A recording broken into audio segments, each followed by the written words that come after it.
Indeks harga saham gabungan ditutup menguat 0,64% di level 7.747,90 di akhir perdagangan Kamis.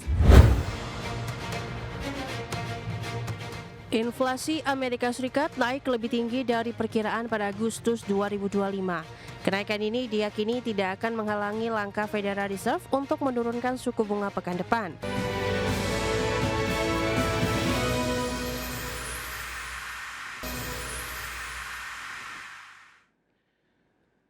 Terima kasih Anda masih bergabung sama kami. Pemirsa, indeks harga saham gabungan atau IHSG masih konsisten menguat meski belum mampu bertahan di level 7.800-an di hari Kamis, dan IHSG ditopang saham perbankan Himbara di tengah Kementerian Keuangan yang akan menarik dana dari Bank Indonesia dan mengembalikannya ke sistem perekonomian. Indeks harga saham gabungan ditutup menguat 0,64% di level 7.747,90 di akhir perdagangan Kamis. IHSG lagi-lagi memangkas penguatan usai sempat menguat ke intraday tertinggi harian di level 7.819,098. Indeks sektoral dengan kenaikan terbesar sektor keuangan melaju di 1,93%, sektor kesehatan naik 1,37%, dan sektor transportasi dan logistik menguat 1,15%. Sementara sektor energi turun 0,50%, barang baku melemah 0,42%, dan sektor teknologi koreksi 0,33%. Saham emiten perbankan BUMN tercatat menjadi penggerak utama kinerja. Saham BBRI melesat 5,15% di level Rp4.080 per saham, menjadi penopang gerak menyumbang kenaikan 33 indeks poin. Saham BBNI melesat 7,80% di level Rp4.420 per saham, menyumbang penguatan 11,39 indeks poin. Saham BMRI ditutup menguat 1,82% di level Rp4.480 per saham dengan sumbangsi 7 indeks poin. Kenaikan setan Bank BUMN ini seiring dengan pernyataan Menteri Keuangan Purbaya Yudisadewa terkait menarik dana Rp200 triliun dari Bank Indonesia dan mengembalikannya ke sistem perekonomian. Langkah ini ditempuh untuk mendorong perputaran ekonomi yang lebih cepat.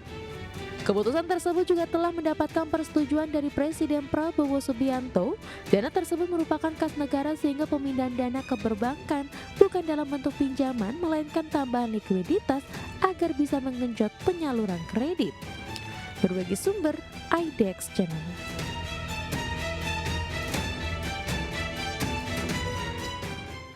Ya, Biro Statistik Tenaga Kerja Amerika Serikat melaporkan indeks harga konsumen naik 0,4% secara month-to-month di bulan Agustus 2025, adapun secara tahunan inflasi Agustus mencapai 2,9% dan menjadi level tertinggi sejak Januari.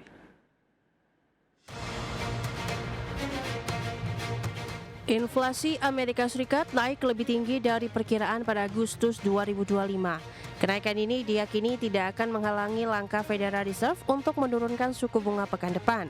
Biro Statistik Tenaga Kerja melaporkan indeks harga konsumen naik 0,4% month to month pada Agustus 2025, naik dari 0,2% pada bulan sebelumnya.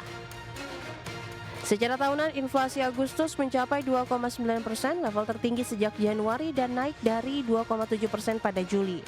Angka ini sedikit di atas perkiraan ekonom yang memproyeksikan kenaikan 0,3% month to month dan 2,9% secara year on year. Laju inflasi ini memicu kekhawatiran stagflasi menyusul data pasar tenaga kerja yang lesu. Tekanan harga juga diperkirakan semakin besar dalam beberapa bulan mendatang karena perusahaan mulai kehabisan stok pratarif sehingga dampak penuh dari kebijakan tarif impor Presiden Donald Trump mulai terasa. Sementara itu, inflasi inti yang tidak memasukkan harga pangan dan energi tercatat naik 0,3% pada Agustus, sama dengan level Juli. Secara tahunan, inflasi inti bertahan di level 3,1%. Berbagi sumber, IDX Channel. Bank Sentral Eropa atau European Central Bank kembali menahan suku bunga acuan di level 2% pada pertemuan di hari Kamis 11 September 2025, seiring dengan tekanan inflasi yang terkendali dan berdanya risiko ekonomi. Investor pun menyimpulkan peluang pemangkasan tambahan sudah tertutup. ECB mempertahankan suku bunga deposito di level 2% sesuai dengan perkiraan. Bank Sentral juga tidak memberikan panduan langkah lanjutan, menegaskan keputusan akan tetap berbasis pada data tiap pertemuan. Presiden ECB Christine Lagarde mengingatkan prospek harga masih lebih tidak pasti dari biasanya akibat kondisi perdagangan global yang fluktuatif. Menurut Lagarde, resiko terhadap pertumbuhan ekonomi kini lebih seimbang dan Lagarde juga kembali menekankan ECB kini berada di posisi yang baik dan menyatakan proses disinflasi telah berakhir.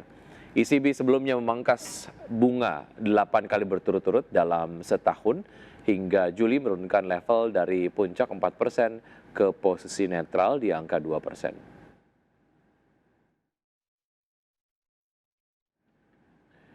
Dari pergerakan bursa global, bursa Wall Street yang berakhir di level tertinggi sepanjang masa pada perdagangan di hari Kamis terdorong rally saham teknologi seperti Tesla dan Micron Technology serta meningkatnya keyakinan investor bahwa The Fed akan memangkas suku bunganya bulan ini.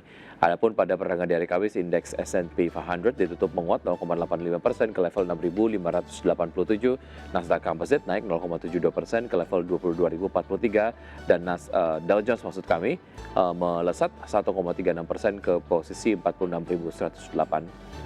Dari bursa Eropa, pemirsa, yang menghijau pada hari Kamis ditopang rally saham sektor pertahanan menyusul meningkatnya ketegangan geopolitik di kawasan.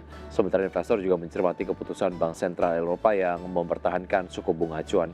Indeks Stock 600 ditutup menguat 0,55% ke level 555,33. CAC 40 Prancis ditutup naik 0,8% di level 7.823 meski dihantui oleh ketidakpastian politik dan juga fiskal. Sedangkan DAX Jerman menguat 0,3% di level 23.703.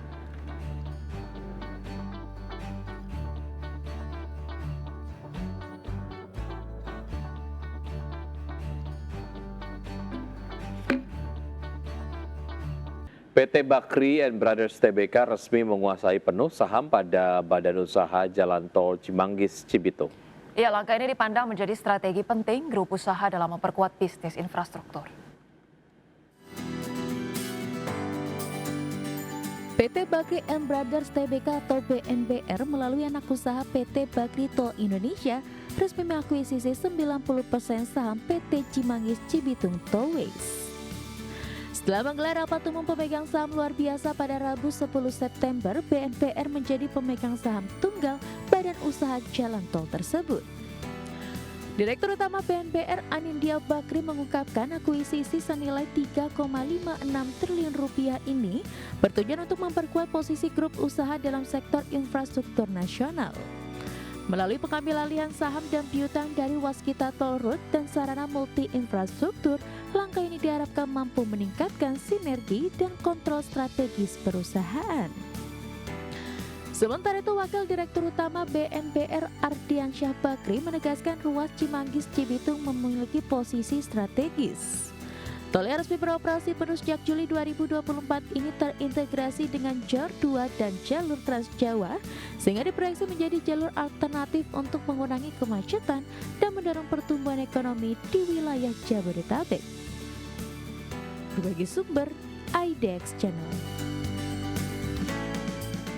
Dan pemirsa, informasi menarik lainnya masih akan kami hadirkan usai jeda berikut ini, tetaplah bersama kami.